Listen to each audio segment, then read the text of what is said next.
Hallo und herzlich willkommen zu einem neuen Video auf unserem Pomade-Shop YouTube-Kanal. Ich bin der Flo und ich habe mal wieder die Ehre, euch eine Pomade heute vorstellen zu dürfen, die wir ganz frisch bei uns im Sortiment haben. Also aktuell ist Januar 2023 und es handelt sich um eine weitere Grasbrook-Pomade. Da kennt ihr ja schon diese hier, das war die erste Grasbrook-Pomade.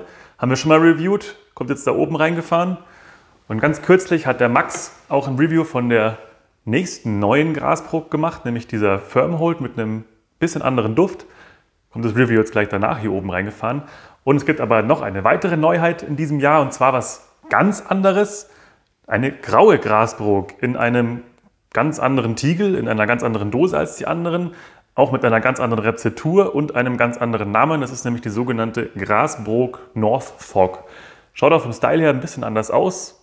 Bezieht sich aber auch ganz einfach darauf, dass da was anderes drin ist. Es ist nämlich ein sogenanntes Matte Clay drin und unorthodox wasserbasiert. Nicht klassisch ölbasiert wie die anderen beiden Pomaden, sondern eben unorthodox wasserbasiert.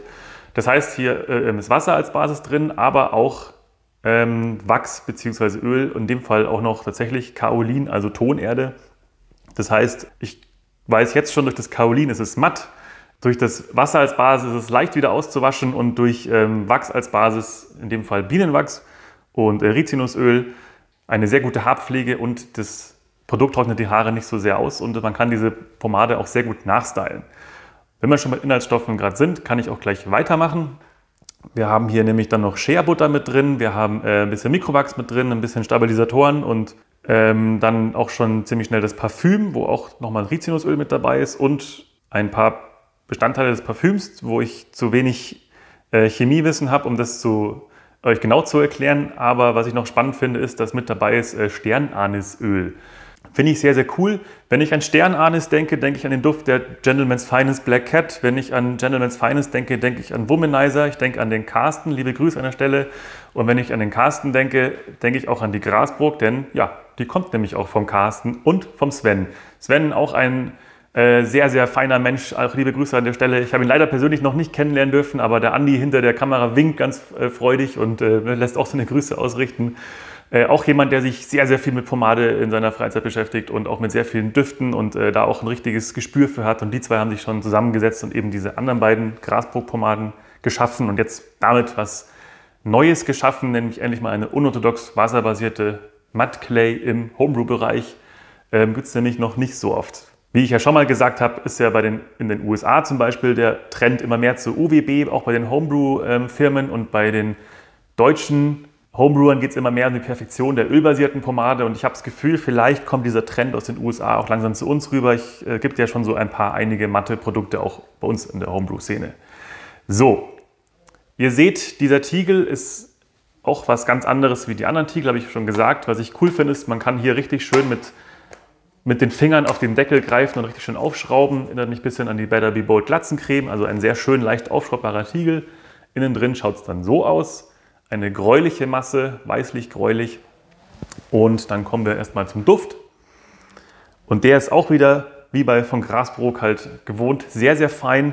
Wir haben hier wieder so eine würzig-holzige Note als Grundnote, aber hier drin ist noch so was sportlich Frisches. Also es ist tatsächlich eigentlich ein Duft, den ich eher als modern bezeichnen würde. Aber das ganze Produkt ist ja auch von der Anmutung her und von den Styles, die man damit primär wahrscheinlich macht, eher modern. Von der Rezeptur sowieso. Und ist deswegen auch, ja, kann man nicht vorstellen, dass jemand sagt, oh, das ist überhaupt nicht mein Duft. Das ist wirklich ein sehr, sehr schöner, runder, maskuliner Duft, aber auch mit diesen holzigen Noten, was man aus den anderen Pomaden von Grasbrook schon kennt.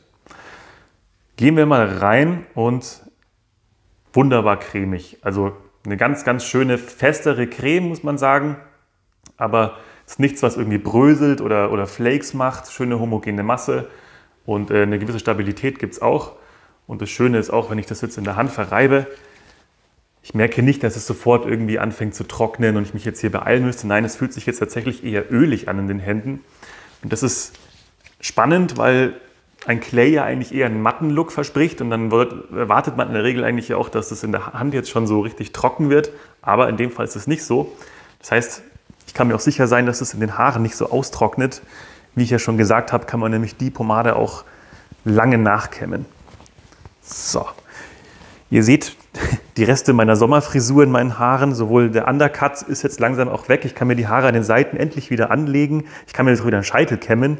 Und hier oben ist noch so ein bisschen Reste von meinem Haarfärbeausflug. Ein bisschen was ist noch da, aber nicht mehr lange, glaube ich.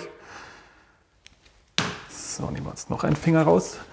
Ich kann mir jetzt schön die Haare wieder nach hinten slicken. Und ja, wie gesagt, ich freue mich sehr darüber, dass ich wieder einen Scheitel machen kann.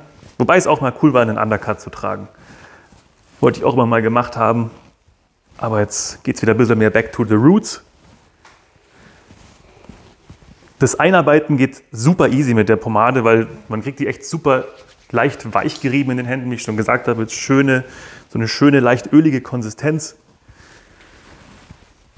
Der Duft wird jetzt auch intensiver hier. So. Und dann gehen wir mal ans Durchkämmen. Ja, auch kein Problem. Ganz, ganz easy. Kann sie wunderbar nach hinten kämmen. Und jetzt das, was ich über ein paar Monate vermisst habe, das schöne Scheiteln. Klappt wieder richtig, richtig gut. Und das Coole ist, ich habe jetzt 2 kräftige Finger voll genommen. Ihr könnt auch nur eine Fingerspitze voll nehmen oder auch nur einen Finger voll. Da kommt es natürlich auf die Frisur und eure Haare drauf an. Man kann mit der nämlich auch so einen lockeren Look stylen. Einfach nur so ein bisschen die Haare definieren, so ein bisschen lockeren Look, so ein bisschen den Beach-Look machen. Oder man könnte es auch als Pre-Styler verwenden, also einfach nur eine ganz kleine Menge vorher ins Haar geben, dann anföhnen, dass die Haare schon mal so eine Grund-Style-Eigenschaft und so ein Grundvolumen kriegen. Und dann könnt ihr mit irgendeiner Pomade nachlegen. Ihr könnt natürlich auch dann weiterhin mit der den Style vollenden. So, ich kämme das jetzt einfach erstmal nach hinten und versuche jetzt mal, was hier an Volumen geht. Und kann euch dann was über den Halt sagen. Den Halt würde ich jetzt so im mittelfesten Bereich ansiedeln. Vielleicht, wenn man den Finger mehr nimmt, hält es dann auch noch ein bisschen stärker. Vielleicht geht es dann sogar Richtung Firm. Aber jetzt im Moment ist es in meinen Haaren eher ein mittelfester Halt. Was ich aber sehr schön finde. Das ist ja was ich mit am liebsten benutze bei Pomaden. Reicht für meine Haare ja auch sehr gut aus. So ein paar kleinere Flyaways gibt es noch, aber die gibt es ja immer. Hier hinten fehlt noch ein halber Zentimeter an Haarlänge, damit es wieder gescheit einfasst. Ich habe bald einen Termin beim Friseur, dass der mal wieder einen gescheiten Schnitt hier reinbringt, jetzt nach meinem Undercut-Experiment. Aber kann man sich doch eigentlich schon sehen lassen. Sieht doch eigentlich ganz gut aus. So.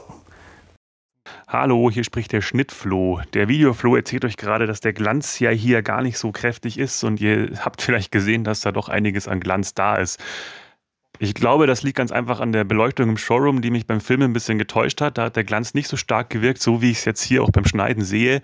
Und ich sage auch ganz ehrlich, ich habe an dem Tag Reste einer ölbasierten Pomade noch im Haar gehabt und ich glaube, dass das Glanzergebnis so ein bisschen verfälscht hat. Es gab andere Tage, da habe ich die Grasbrook ausprobiert und zwar ein komplett trockenes und komplett pomadefreies Haar und da war dann viel weniger Glanz zu sehen. Es ist kein 100% komplett matt trockenes Produkt, so wie bei vielen anderen Clays, sondern es gibt schon einen ganz leichten, aber sehr natürlichen und seidenmatten Glanz. Zurück zu Videoflo. Nicht das matteste Clay aller Zeiten, aber muss ja auch nicht. Es kann ja auch einfach ein natürlicher Look sein und das hat es auf jeden Fall. Finde ich auf jeden Fall sehr, sehr cool, dass der Carsten und der Sven das kreiert und rausgebracht haben. Wer den Carsten kennt, der weiß, das ist so ein richtiger Rockabilly, so ein richtiger Oldschool-Typ, eines der absoluten Pomade-Homebrew-Urgesteine hier in Deutschland und dass der aber auch sich mal so ein bisschen dem öffnet und sagt, ich bringe jetzt aber auch mal ein unorthodox wasserbasiertes Produkt raus und auch ein Clay. Womanizer gibt es ja auch schon im Clay, aber Womanizer ist eben noch ein bisschen klassischer, weil es eben ein ölbasiertes. Aber hier jetzt ein wasserbasiertes rauszubringen, finde ich sehr, sehr cool, gefällt mir sehr gut, passt auch super dazu und er hat damit bewiesen, ja, Carsten, das kannst du auch sehr gut. Und von dem her freue ich mich halt echt drauf, was dann da vielleicht noch so kommt als nächstes. Bei Grasbrook sehr gerne, weil ich die Düfte einfach liebe. Womanizer sowieso, Gentleman's Finest ist ja auch eine Marke, die dazugehört. Und ja, da schaue ich mit freudigen Augen in die Zukunft. Aber ich denke, wir alle hier, ich sehe auch ein kräftiges Nicken hinter der Kamera. Ich hoffe, ich konnte euch einen guten Überblick geben über die neue Grasbrook Norfolk Matte Clay. Unbedingt mal ausprobieren, wenn ihr Fans von unorthodox wasserbasierten Pomaden seid oder generell von den Grasbrook-Pomaden. Die lohnt sich auf jeden Fall mal getestet zu haben. Richtig schöne, unorthodox wasserbasierte Homebrew-Pomade. Mich würde es jetzt mega freuen, wenn ihr noch ein Abo da lasst, wenn es euch gefallen hat, oder einen Daumen hoch gebt, am besten beides, und einen Kommentar vielleicht auch. Vielleicht habt ihr die ja schon getestet. Sagt gerne mal, was ihr davon haltet, oder wenn ihr Fragen dazu habt, immer gerne. Generell findet ihr alle unsere Kontaktmöglichkeiten unten in der Videobeschreibung. Und ich hoffe, dass wir uns dann mit einem unserer nächsten Videos wieder hier auf unserem Kanal sehen. Bis dahin wünsche ich euch alles Gute und bleibt gesund, euer Flo.